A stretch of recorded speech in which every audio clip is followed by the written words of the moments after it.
नमस्ते। ओम नमः शिवाय। आज हम बहुत ही इम्पोर्टेंट टॉपिक पे बात करने वाले हैं, मेंटल पीस और कैसे जानें कि अपने आसपास के इंसान को किसी थेरेपिस्ट, स्पेशलिस्ट या किसी मेडिकेशन की ज़रूरत है या किसी काउंसलर की ज़रूरत है। ये हम कैसे रिकॉग्नाइज करें? आज की इस बिजी दुनिया में कोई भी मेंटल डिस्टर्बेंस को इतनी प्रायोरिटी नहीं दे रहा है। और यस, हालांकि कहीं ना कहीं लोग अब इन चीज़ों को समझने लगे हैं, पर अभी भी कुछ जगह ऐसी है कि वहाँ पे ये लोग इन सब चीज़ों को प्रायोरिटी नहीं दे रहे हैं। तो कैसे जानें कि इंसान को किसी थेरेपिस्ट की ज़रूरत है? The first sign you get is memory loss. Second चीज़ कि वो टेंट्रम थ्रो करते हैं, बहुत ज़्यादा एंग्री हो जाता है किसी एक वर्ड को या किसी एक चीज़ को लेके वो अपना इमोशन चेंज कर लेते हैं। That means sudden change of emotions. And कुछ चीज़ें ऐसी होती है कि वो उसे अकेले रहना पसंद होता है या फिर सिर्फ एक ही चीज़ करना पसंद होता है, या उसको किसी इंसान को देख के इरिटेशन होती है, गुस्सा आता है, या फिर किसी और के साथ मिक्सअप होना उसको अच्छा नहीं लगता है। That is a first sign that इंसान मेंटली डिस्टर्ब होना स्टार्ट हो रहा है। And when second sign is कि ये जो चीज़ें हैं, मेमोरी लॉस हो गया, एंग्री हो गया, अकेले रहना हो गया, ये सारी चीज़ें वो उनके आसपास के एनवायरनमेंट में इतना डिजॉल्व कर लेते हैं कि खुद को इतना ओवर कॉन्फिडेंस में रख लेते हैं that what ever I am doing and what ever I am, सब कुछ 100% वैसा ही है और वो ही सच है।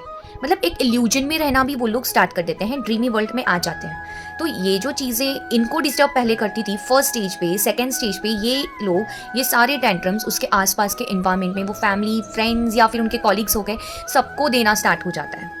तो धीरे धीरे people around them start to recognise कि this person is start behaving अब नॉर्मल। मतलब अब नॉर्मल बिहेवियर से वो कुछ ओवर इमोशंस में आ रहा है। आप इसको अब नॉर्मल भी बोल सकते हो और आप इसको ओवर इमोशंस में भी बोल सकते हो। अब ये सेकेंड स्टेज में हो गया। अब धीरे धीरे क्या होता है कि सेकेंड स्टेज में वो सिर्फ बात करता है खुद को हर्ट करने का, जब उसकी कोई भी चीज़ सेटिस्फाई नहीं होती है, ठीक है, या फिर उन्होंने जो चीज़ें एक्सेप्ट करके रखी है, एंग्री, अकेले रहना, डिप्रेशन में रहना, ओवर थिंकिंग में रहना, या फिर कुछ चीज़ें एक्सेप्ट कर लेना कि ये ऐसी ही है। अगर उससे अलग कुछ होता है ना, तो फिर ये लोग खुद को हर्ट करने की बात करना स्टार्ट कर देते हैं।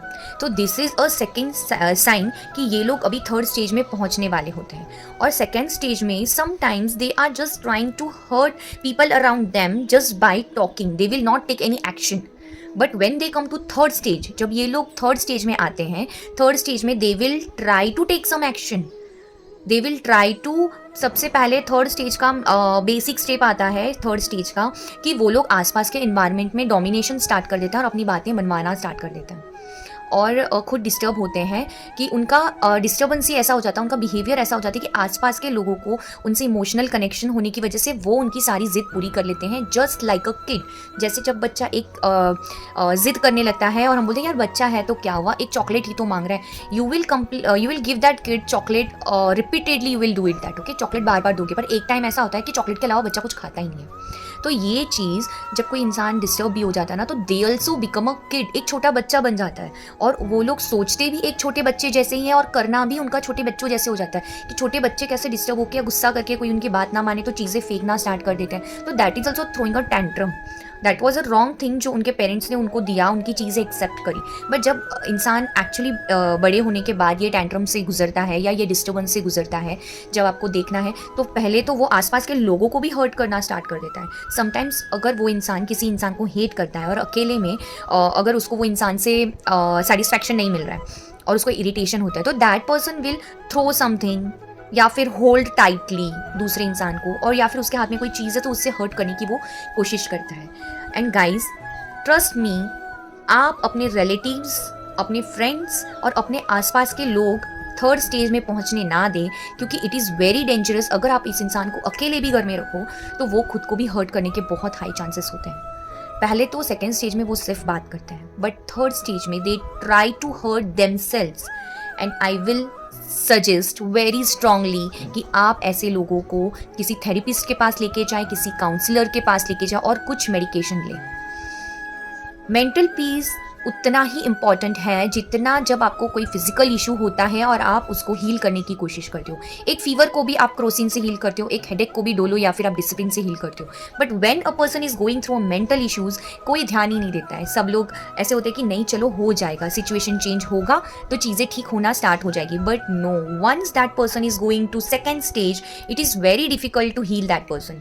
पहली बात तो उस इंसान में वो हीलिंग कैपेसिटी होनी चाहिए, वो रिकॉग्नाइज करने की कैपेसिटी होनी चाहिए that I am going to a wrong path और I am going to a abnormal environment. अगर उस इंसान में इतनी कैपेबिलिटी नहीं है तो that person will go to the second stage, और सेकेंड स्टेज से धीरे धीरे if you are not giving any time या फिर उसके ऊपर ध्यान नहीं देते तो स्लोली वो थर्ड स्टेज पे भी पहुंच जाता है।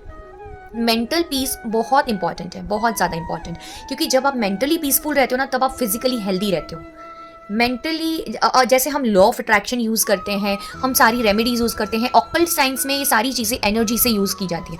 बट जितना एनर्जी हम बोलते हैं ना कि हम जितना सोचते हैं अच्छा सोचो अच्छा होगा, तो if that is a energy, अगर आप अच्छा सोच ही नहीं पा रहे हो तो फिजिकली आप हमेशा डिस्टर्ब रहने वाले हो। और गाइज, मेरी बातों को प्लीज़ ध्यान में रख के अपने आसपास के लोगों में आप थोड़ा ध्यान दीजिए और आप देखिए कि जो लोग मेंटली नेगेटिव होते हैं या फिर मेंटली डिस्टर्ब होना स्टार्ट करते हैं उनको हमेशा कुछ ना कुछ फिजिकल इश्यूज चालू रहते हैं। तो उनका मेंटल पीस भी उतना ही इंपॉर्टेंट है, क्योंकि घर के एनवायरनमेंट में, घर के रिलेशंस में वो डिस्टर्ब इंसान खुद तो बेचारा बन के डिस्टर्ब, मतलब खुद तो पेशेंट बन चुका है, खुद तो विक्टिम है, उसको भी नहीं पता होता कि वो क्या कर रहा है, क्योंकि उसके इमोशंस उसके हाथ में नहीं होते हैं।